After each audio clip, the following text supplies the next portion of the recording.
सत्य के लिए एकाग्रता। किसी पर दोष लगाने से जो अप्रियता आती है वह भी प्रियता का ही कारण है। जो अप्रियता या प्रियता हो रही है वह किसी तत्व से ना होकर के स्वयं अपने आप से ही उत्पन्न है। इसमें दोष राग का या अन्य कोई विषय नहीं होता। हम खुद ही तो अच्छा बुरा देखते हैं, जबकि अच्छा बुरा कुछ भी नहीं है। देखने वाले को तो सब कुछ आप ही दिखाई देता है।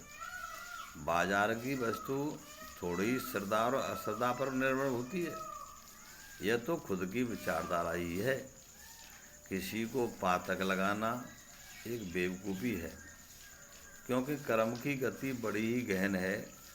जो निर्दोष भाव से जीवन जीता है वह सुखी होता है, प्रसन्न होता है। जो दोष दृष्टि से जीता है वह नाखुश और निराशावादी हुआ करता है, जो जीने का मार्ग नहीं है। ऐसा जो सोचता नहीं है वह भय, चिंता, शोक, संदेह, भ्रम का ही शिकार माना जाता है। अतः जो भी ईश्वर की आज्ञा है या जो भी रचना है उसको महत्व दें।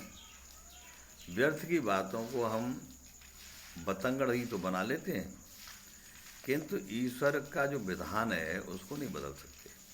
हिम्मत हार दोनों ही खुद से उत्पन्न है। जैसा जाना है वैसा ही करता है।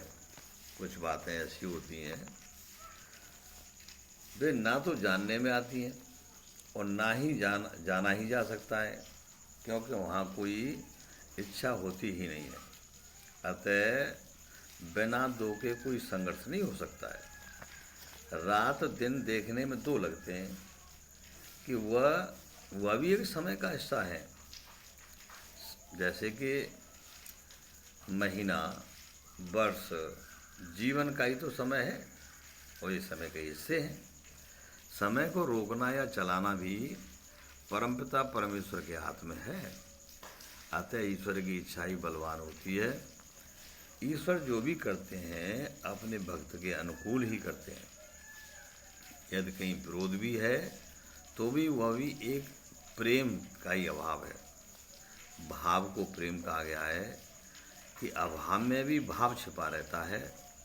मात्र समझने और देखने में ये काम आता है, क्योंकि जो है वह नहीं है ऐसा भी कहा जावे तो है, तो दोनों में समान रूप से व्यापकता है और ना है दोनों प्रतिक्रिया हैं। कहने की वस्तुतः है ही शेष है, जो दोनों में समान रूप से मौजूद है ही आत्मा है।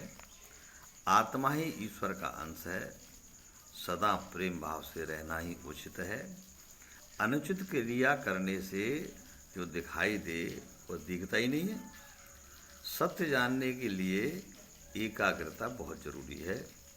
एकाग्रता से अवचेतन मन को जाना जा सकता है।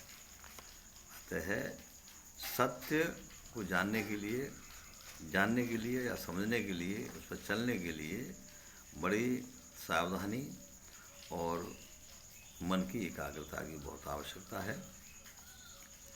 नमस्कार।